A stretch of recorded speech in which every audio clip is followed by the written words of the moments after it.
No.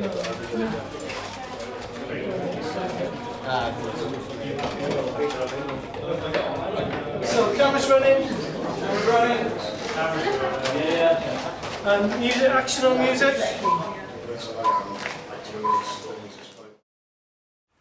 We were commissioned to produce the video for Captain Accident, who is Adam Parsons, and he produced an album recently, and the single off that album is Stompin' Through Twilight. He approached me because he's seen the foundation degree students' work previously, was impressed with it, and felt that it would be an opportunity for us to be able to produce a professional piece of work. There were many challenges directing the video. The first being that when we got to the location, we found that one of the professional actors hadn't turned up, couldn't be contacted, and one of the student actors hadn't turned up either.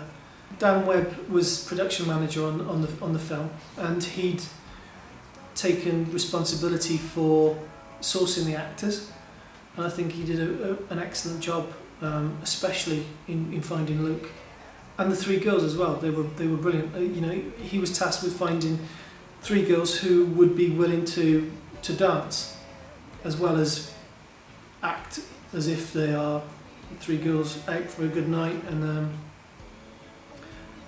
getting slowly more and more intoxicated, and yeah, just sort of having a nice time. During the film, then there was, on my behalf, there's quite a lot of stress. I mean, you have to find all the actors, so it's difficult trying to get them all in such a small space of time.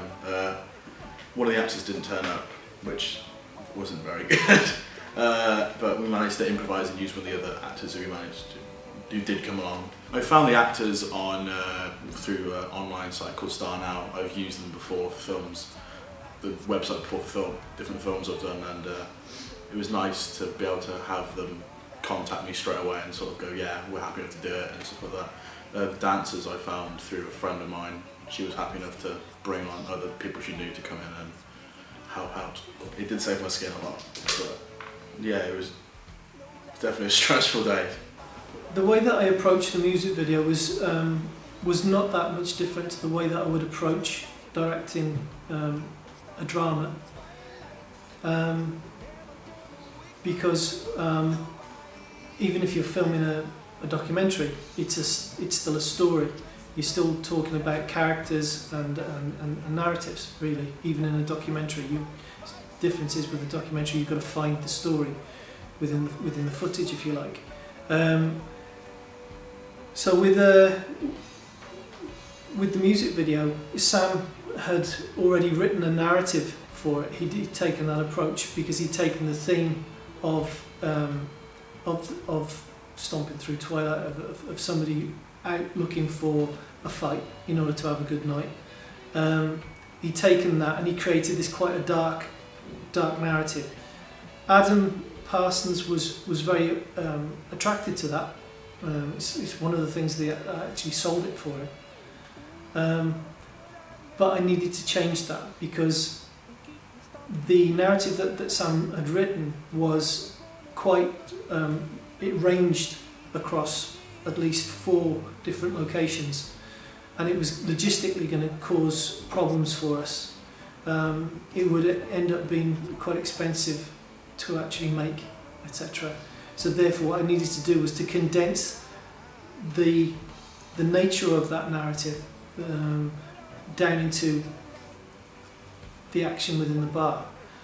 I was a bit ambitious with the script. You know, I wrote quite an in-depth story that did have a lot of moving parts to it, you know, at least 3 settings, and it wasn't practical for what we wanted to do, you know, so we sort of took the essence of the story and yeah, just simplified it and made it much more doable, and we got it done in a day rather than, you know, 2 to 3, maybe 4 days of shooting on loads of different locations. The director, he decided to use 3 cameramen, you know, to save time, and it was just we got it all done in a day then, rather than having to constantly change setups and things like that. It all moved a lot quicker, a bit fluid and whatnot. I decided to use 3 cameras running at the same time because of the lack of time that we had to shoot in.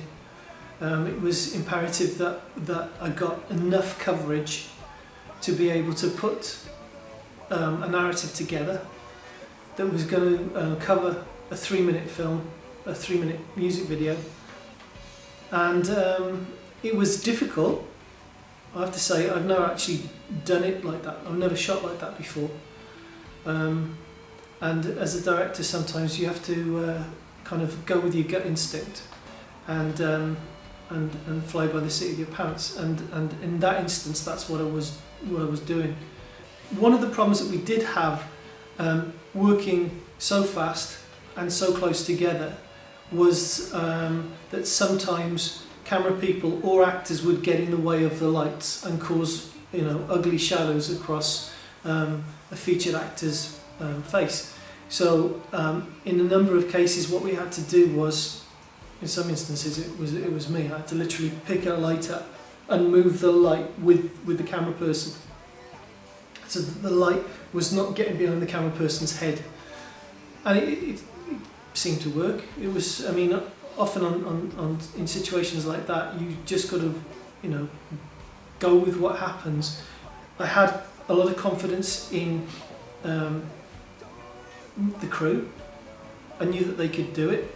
The only thing that we had to ensure was that each of the camera people, even though they were working in very close proximity to the actors, didn't get in each other's shots, and they didn't.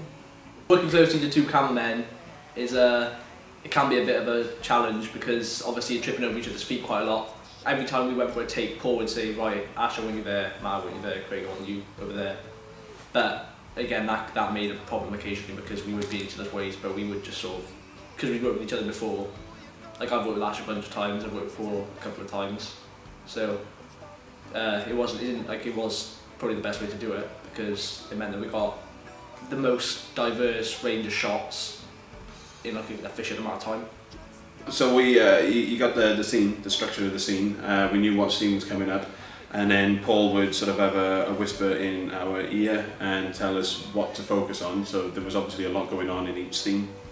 So he would tell me to like focus on Luke, the main character, or focus on the girl that he's going to be chatting up.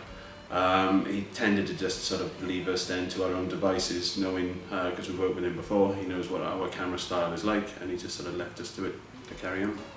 Alright, so the director wanted us to all work handheld, which I found pretty difficult. The reasons why he wanted us to do it was because there was 3 of us filming. He didn't want us to be in the way, and he wanted us to work quickly and respond quickly. I've never really worked with more than myself on set while shooting, so I'm used to setting up a tripod and moving quickly with the tripod rather than standing there with the rig I used and filming around that way. It was a good learning experience for me because, like I said, I don't film handheld. I'm a bit of a perfectionist, so I like to set up a tripod and pretty much let the documentation, just let the character do what they have to do. The key thing is to keep looking. Whatever job you're doing, you can't relax. You can't just set a camera running and stand back and let stuff occur. Same thing with lighting, with sound. With sound, you've got to follow people. With camera work, you need to constantly be looking at the frame and what's happening within that frame. You cannot replicate that in any other way other than having a real client who is going to use what you're producing.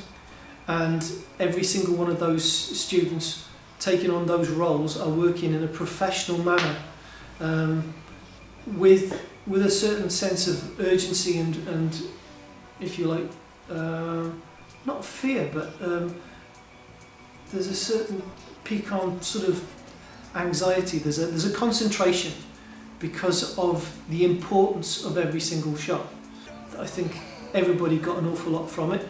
I certainly did. I came out of it absolutely buzzing and feeling like that's the way that I want to teach every single time.